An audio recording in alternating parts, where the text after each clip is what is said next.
Hi there, I'm Becky Hammond, founder and strengths maven over at Isogo and isogostrong.com, where you already know that relationships are hard, so make them easier with your strengths. And welcome to the Isogo TV video and audio podcast. Here on Isogo TV, you are learning to fuel family connection and work energy by focusing in on your strengths, instead of fixating on your weakness. And today, you are joining us for episode 87, right toward the end of our season 4 interview series all about using strengths. Here, leaders, coaches, parents, spouses, regular people are talking about what happens in their lives when they truly begin using and harnessing the strongest things about them. It could be in their work or their marriages or their parenting and really beyond. And today's guest is Mark Wolfe. And you know how certain organizations and brands just give you all the warm and fuzzies? It's like you know what to expect and you pretty much always get that, and then when you don't, they make it right. For me, Southwest Airlines is like that. So that's why I'm even more excited for you to meet today's guest. Mark is a senior instructor at Southwest Airlines University on the leadership and employee training team. He has over 25 years of experience in HR and holds a dozen different certifications to help people learn and grow, love their work, and live lives that really make a difference. Today, Mark shares about what the strengths perspective, and then specifically what the Clifton Strengths language did to help equip their teams and help take the edge off of difficult conversations that just must be done when you are trying to be an effective leader. And Mark even leaves us with an inspiring quote from their founder, Herb Kelleher. So stick around to the end to be inspired in your own journey as well. Let's dive into this conversation with Mark. All right. Hello, Mark Wolfe. Welcome. Thank you, Becky, for having me today. Oh, man, I'm excited to get to explore a little bit with you about your strength story and just to have an opportunity for people to get to know who you are and what you're doing with your strengths in your life and your work and through your work with Southwest Airlines. And it's been a pleasure to kind of get to see what you guys are doing over the last couple of years. I think we met at last year's Gallup Summit, yeah. I was impressed with some of the questions that you were asking. So I said, who is that guy? I'm going to go talk to him. And I continue to be impressed. So, Well, it has definitely been a great trip since that our introduction a couple of years ago. The summit really gave us a lot of great information to apply for ourselves. Ourselves, if you will, and also in my role as a facilitator of leadership training here at Southwest, being able to put that application into practice with our leaders. Amazing. Can't wait to hear a little bit more about that. First, I know everyone's dying to know a little bit about you, right? Like, who is Mark Wolfe? What's your family like? What do you do for work? And then we'll just go from there. Yeah, well, so this will be short and sweet. No. My name's Mark Wolfe. Yeah. So I am what we affectionately refer to as a boomerang here at Southwest Airlines. In other words, I was here for about 19 years, and then I left for 6 to do some organizational development work in healthcare, and then came back 4 years ago to Southwest Airlines in the role of that I'm in today as a senior instructor on our leadership training team here at SWA University. And so that's me from a work perspective, if you will, and then married, have a daughter who is kind of out on her own as well at this time. You know, she has her career launched and so forth, and we love getting to hear about what she's doing and talk about, you know, some of her behaviors and team behaviors in her business, because she's in the consulting world. And how strengths might play in that as well, even on those great fun occasions that most people are coming into buy wedding dresses. So, you know what? That is a whole other avenue to explore that you just opened up to me. We might just have to go there sometime. Cool. Well, thank you for sharing a little bit about yourself. What is something that you're most proud of recently in your life or your work?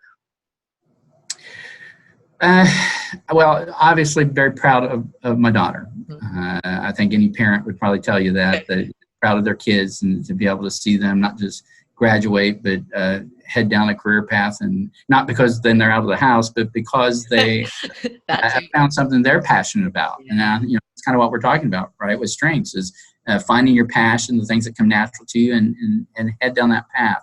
So I'm very proud of her. I'm also very thankful for the opportunity that I had in serving the military.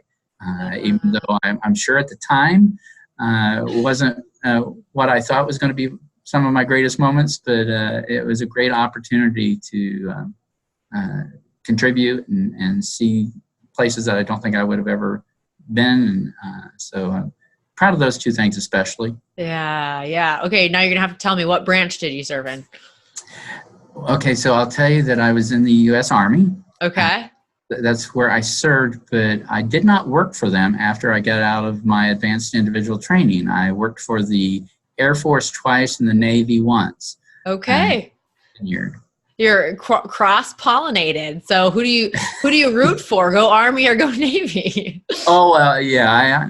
I have a colleague on my team here at Southwest, and he's Navy, and we constantly razz each other because, yes, I do root for the Army. All right, we'll have to talk about that later too. Okay.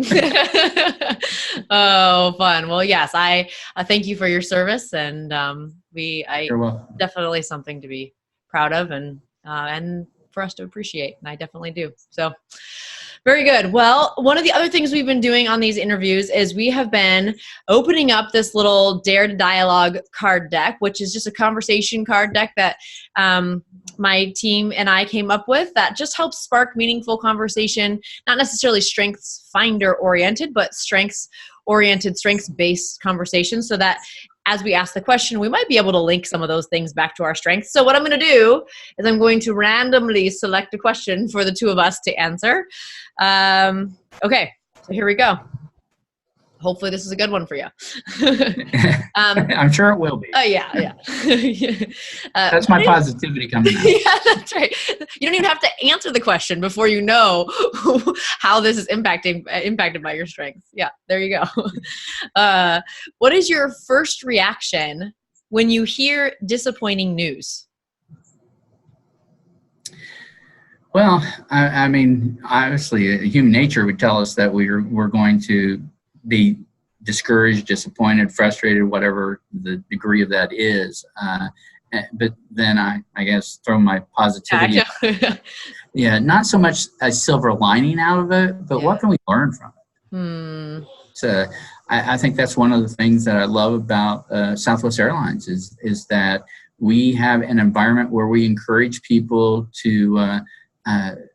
We don't say go out and make a mistake. What we do say is don't be afraid to make mistakes, and that we can learn from it. We can learn together from it, and that's the includer in me. But that we learn together from that, and so that we don't make the same mistake, and no one else has to make that mistake.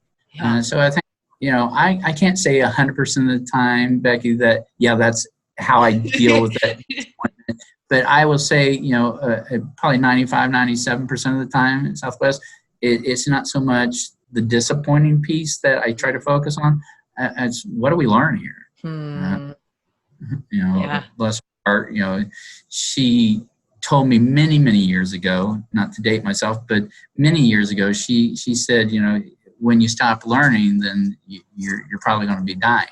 And so you always keep learning. And because it's the one thing people can't take away from you.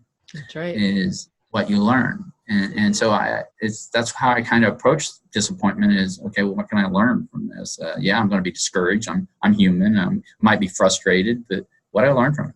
Yeah. Oh, I love that. I have high learner, so that really speaks to me. I mean, that whole quote about if you're not learning, you're starting to die. I mean, like that's a learner that's a learner's mantra pretty much, right? Like we live and breathe that stuff. I think for me, my first reaction, I've been trying to change my first reaction over time. I think that's one of these like growth areas for me. I'm a high achiever, high arranger, like very much want to get things done. If the things on the list are not getting done, or there's something disappointing that kind of disrupts those things, or even more dramatically, something actually life-changingly disappointing, I tend to just, I'm like you said, it's like that discouragement, frustration, really has a lot to do with, oh my gosh, now I'm not going to get all these things done that I thought I was going to.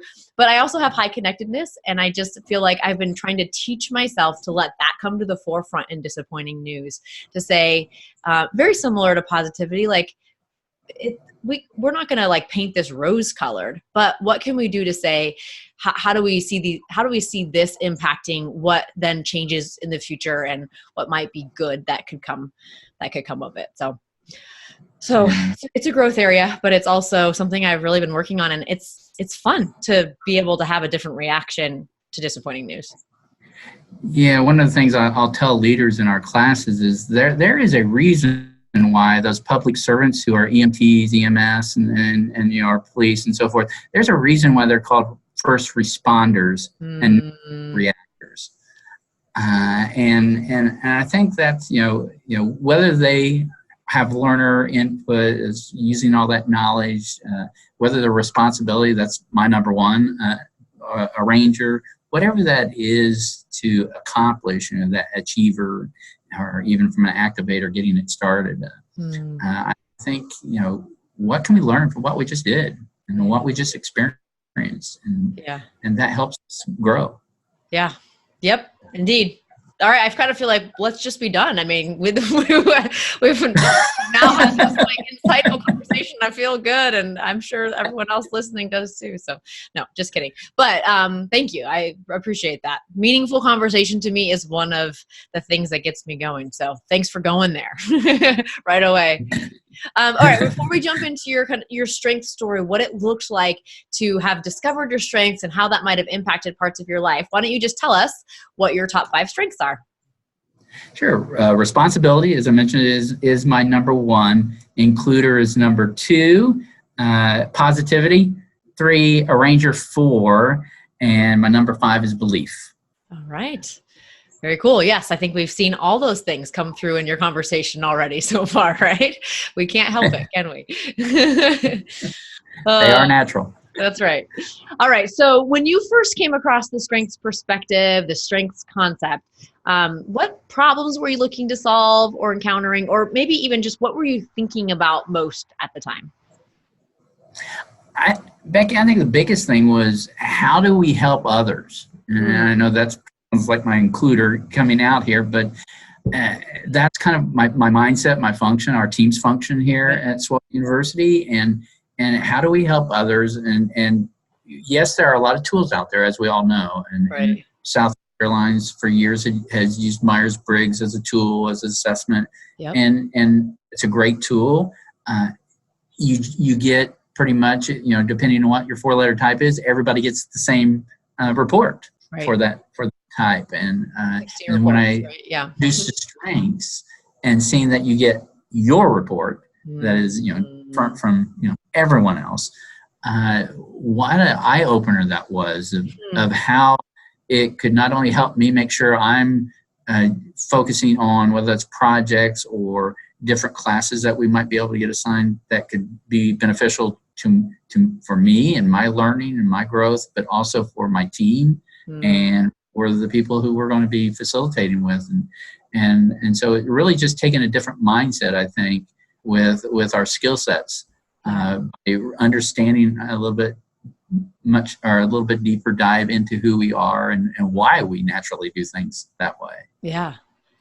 And so when you came across the Strengths Finder in particular, sounds like you'd already been trying to understand each other, trying to understand human behavior. What did you have like a certain sticking point that you or your team were kind of getting stuck on, that strengths, that understanding your specific talents was able to help you kind of jump over or attack in a different way? Yeah, I think because there's 5 of us on our team as far as facilitators, I think it really helped each of us understand how the other person shows up. So kind of that mindset of appreciating others and what they bring. You know, the gentleman I was telling you about that we razz each other, Army, Navy, he actually share the same number 34, lesser. And so we can joke about that. However, we know what each of us naturally can bring and how to play off of that when we're co-facilitating in the classroom. How do we play off of that includer in me? How do we play off of his number one is empathy, and how those might actually show up in the classroom. So it really just gave us a lot more insight on how we can tap into each other with a small 5 when we're trying to support a team or an organization of 60,000 plus people. So you guys all kind of took StrengthsFinder. You started to realize, hey, this could help us partner better. This could help us resolve conflict, give good feedback. I'm sure that process wasn't like an overnight thing. But what did that process look like? Well, it's a learning curve, right? With anything, when you are introduced to, in this case, StrengthsFinder, I say everybody, most people get excited about something new, concept, a new tool, a new introspective look at ourselves, and you get excited about it, which then most of the time, at least for our team, we get very eager to dig a little deeper. Right. And part of that digging deeper is so that we understand ourselves better, but then we can actually share that in our classrooms with the leaders who are in there, that, hey, here's how we use strengths, because, you give people tools, you give our leaders tools, but the important part of that is how can they go and apply it? Because if they can't walk out with the knowledge of application, then we're really wasting our time. Right. And so if we can share examples of how we apply it, and what we try to do, on our team, when this situation or this conflict happened, here's how the direction we took. The conversation sounded like this because we were leaning into our strengths versus just kind of shying away from the issue. And so being able to share some of those examples, our learning and our introduction, I think gives people the confidence, and at least it gives them an environment of knowing that, okay, I'm probably going to make some mistakes along the way in these conversations. However, if I'm leaning in with that positive intent, as Gallup tells us, then we're going to be able to talk through it.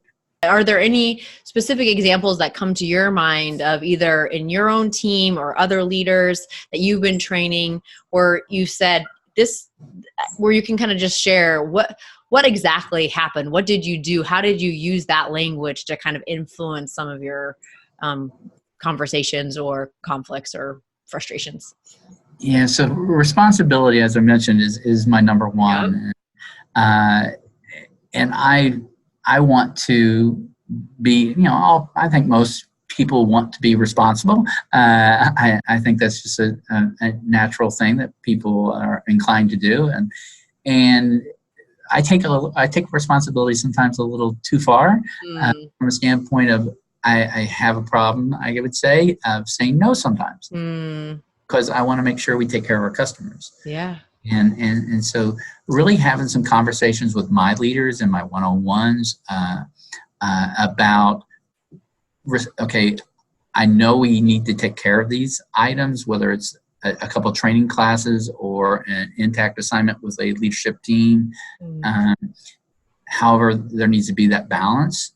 And so they help me with that balance in my responsibility and through our discussion that it's okay to say no at this offering because you need the balance and you're still responsible. However, we can get someone else to cover that. And that's a hard one for me with having responsibility and a ranger and right there in that belief. I can make this happen, right? Like, who says there's only 24 hours in a day, right? Exactly. So that really, they hold me accountable Hmm. for not allowing my responsibility to be in a negative way impactful on that work life. Not necessarily balanced, but Right. just understanding where you're better served, and where the team's better served, and that sometimes you have to say no to a customer, at least for that date, but maybe at a later time. Yeah. Had you ever tried to have a conversation like this with some of your leaders before you had the strengths perspective? Or was this kind of like a blind spot, or you tried and you didn't have the language, or how did that go? Well, I think it is. I don't necessarily believe that it's a blind spot, because I knew it. I was doing You're it like, to myself. I had my eyes wide open. But it's good when you can actually put language to it, right? Right. And then your leaders are using the same language with you, so that makes it more palatable, easier to digest. That, okay, get your responsibility out of the way here. Believe that that whether that happens next week or that happens 2 months from now, we can still have an impact on the customer. Yeah. And so they really helped me with that piece of it. Yeah. Yeah. Well, and instead of going to them and saying, this is so much, I'm saying yes to so many things, I don't really know why. I just have this, like, I just feel I'm compelled to do so.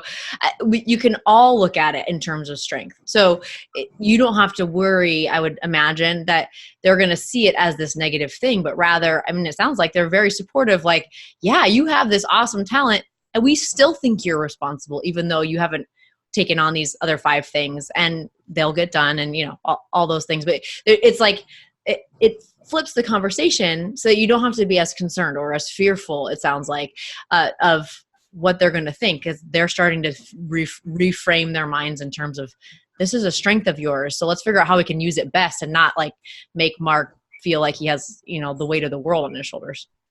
Well, and my number 6, adaptability, truly helps with all of that, because I can adapt to that type of conversation when I know we're talking from the same foundation. I can, just as well as I can adapt to, okay, well, it is going to be a 14-hour day. That's fine. If that's what we need to do, that's what we need to do. Yeah. So when you have the conversation in a common language, then it's easier to accept. Yeah, definitely.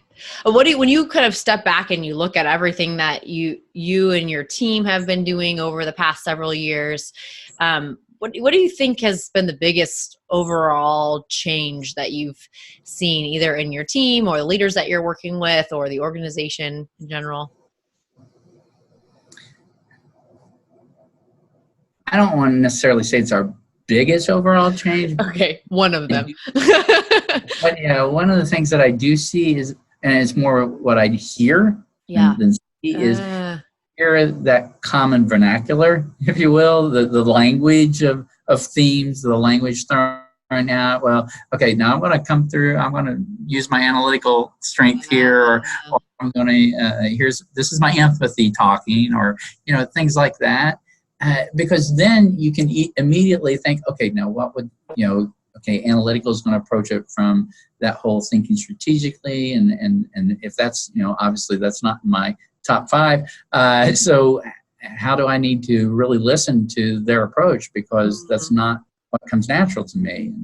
And so I think that's been a huge help, to hear someone share a theme or share a signature, whether that's a signature theme, a dominant theme, and then kind of take a step back, or at least pause for a second and say, all right, so what are the things they like, and how do those differ from how I might approach it, and what can I learn here? Not just because learner is my number 10, but what can we learn? And it doesn't have to be because it's a theme of yours. It's what am I not? What do I not know? What am I not asking? What can I gather here that I don't think about? Yeah. And it's like an immediate shortcut to that type of mindset. Like, it's a totally different mindset than, coming as somebody high and analytical, coming at you with a bunch of data or a bunch of questions, and you just have a different lens to be able to process that with, and in a really short way, instead of being like, oh, wow, I just got data dumped on. Where did that come from? And why do they feel compelled to share all that? It's like you immediately say, okay, now this is your lens. This is your perspective. I see why you're asking these questions. Yeah, I guess I maybe should have a little bit more skepticism as I'm, thinking about this. What else do you see versus this like, oh my goodness, what just happened here? Yeah. And I think there's so much crossover, if you will, for lack of a better term, Becky, that, when we're delivering a class, you mentioned a mindset. We actually offer kind of a class called Mindset, based off of Barbara Dweck's book and so forth, for our leaders to understand that whole difference between growth and fixed mindset, and how strengths really plays into that. And then, we have our own class of solving problems and making decisions using those continuous improvement, Six Sigma type of tools, and again, how different you have different tools. Well, you have different themes that can get you to the same outcome. And to really seeing the parallels and the crossover of the themes and how they're used by people, and how they play into more than just Gallup's courses, but many of courses that we deliver. Right. Because every one of, I say the same thing about leadership. We've been talking about leadership a lot recently. It's like, you're not ever going to be, if you try to emulate Lincoln or, Jack Welch or, some of these like these iconic leaders, it just might not be your best way of leading, right? Like you can't be your most effective leader by just copying somebody else. And you can't have the best mindset or best quality by just copying what somebody else's 1, 2, 3, 4, 5 steps are. There's probably a framework and concepts and foundation, but then how do you then apply it? How do your talents then color that for you and allow you to get to a growth mindset from a perspective that makes sense to you, and not one that's like, okay, yeah, I got to have a growth mindset. That's, like, no, it actually gives, like, unleashes your ability to get to some of these places that you're trying to help them get to. Yeah. You mentioned some of those great leaders. I obviously, and I'm biased here, but our founder, Herb Kelleher, he had a great quote. He had many great quotes, but a quote that truly sparks what we're talking about when we talk about strengths. And he said, if you're crazy enough to do what you love for a living, then you're bound to create a life that matters. Wow. Quote speaks strengths. Yeah. He simplified it to that. And long before we ever had strengths here at Southwest Airlines, he was just speaking strengths. Yeah. Yes. Very cool. So I kind of drawing from all this personal experience, what encouragement or advice would you give to someone who can kind of resonate with where you were? Maybe they're an HR professional. Maybe they've kind of explored other tools before, and, are thinking about the Strengths Finder or have done it and haven't really seen an impact of it. From your own personal experience, what encouragement or advice would you give to that person that can resonate with you? Well, there are a lot of resources out there, such as your podcast, others, to learn from others. But I would encourage people to be very intentional in their conversations, whether it's with a spouse, whether it's with a child, whether it's with a peer, a friend. Be very intentional in speaking the language. It's kind of like when you learn any type of language or learn any new trade. You have to practice it. Yeah. I always joked with my parents and grandparents when I was in college. I said, "You lied to me," and they said, "What?" And I said, "You said this whole concept of practice makes perfect." I said, "I have time to find out." We know it all when we're in college, right? Of course. But I've come to find out that we're messy, fallible creatures, we Wow. humans, and practice doesn't necessarily make perfect. But when you practice it and you're intentional at practicing it, practice will make permanent in the way you do it. Hmm. So that's why I say be intentional with what you're trying to achieve. Don't just go out and say, well, let me just say this, but what do I hope to gain out of this conversation or this interaction? What do I want to try? Not to try everything at once. Don't try to bring 5 of your themes into a single conversation, but what's one thing I want to work on in this conversation, and be intentional about that. And then, if you have a chance to get some feedback or reflect on it, then do that. And then try it again and practice it a different way. And before you move on to the next one or the next one, as far as your themes and being intentional with. So I think the biggest thing is you have to be intentional, whether you're learning, whether you're practicing something, but you have to have in mind, what is it that I'm trying to practice? Because just go out, well, I'm going to practice the strengths today. Yeah. And what do you hope to get out of it? Well, yeah. And what are you really going to do? Yeah. Yeah, we better have that answer in our mind before we go out and practice it. Because I think sometimes you give people, we were very intentional at Southwest Airlines when we started strengths here, that we were only giving people their top 5. Right. Because just like with goals, you don't set 10, 34 goals in a year because you're not going to get them accomplished. But you try to set 2 to 3, maybe 5, because you can get there in a year's time. Well, the same thing here. We started with just your top 5. Yeah. But you got to work on those, and those should be the ones that come most natural to you, right? And if you do that in an intentional way, then when you get the rest of your list, then it'll be you'll be better set up to be more intentional with those because you've been purposeful with those top 5. Yeah. And understanding those things that come most naturally to you allows you then to unlock some of access to some of those other dominant themes or lesser themes when the time comes. Yeah. Yeah.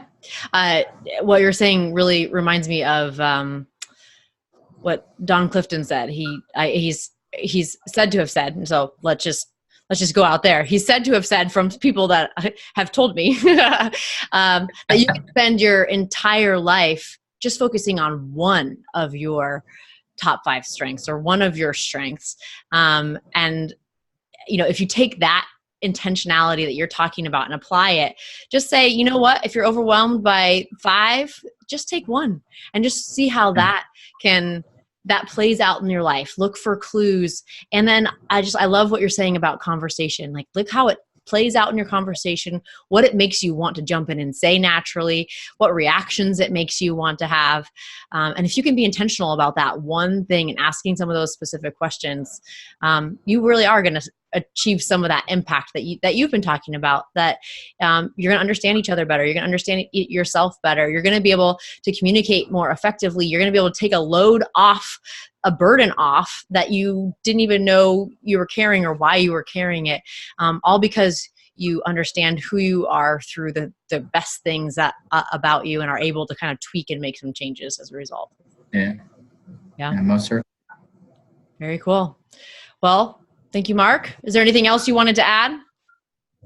No, I thank you for the opportunity to have a little discussion here today. Yeah. Well, thank you for making the time to do that, and look forward to everyone being able to hear your story and how the strengths perspective has impacted your life, your work, and then, of course, all of us are going to be looking out to see what happens at Southwest Airlines as you guys continue to integrate the strengths perspective. I can't imagine your teams being even more effective than they already are.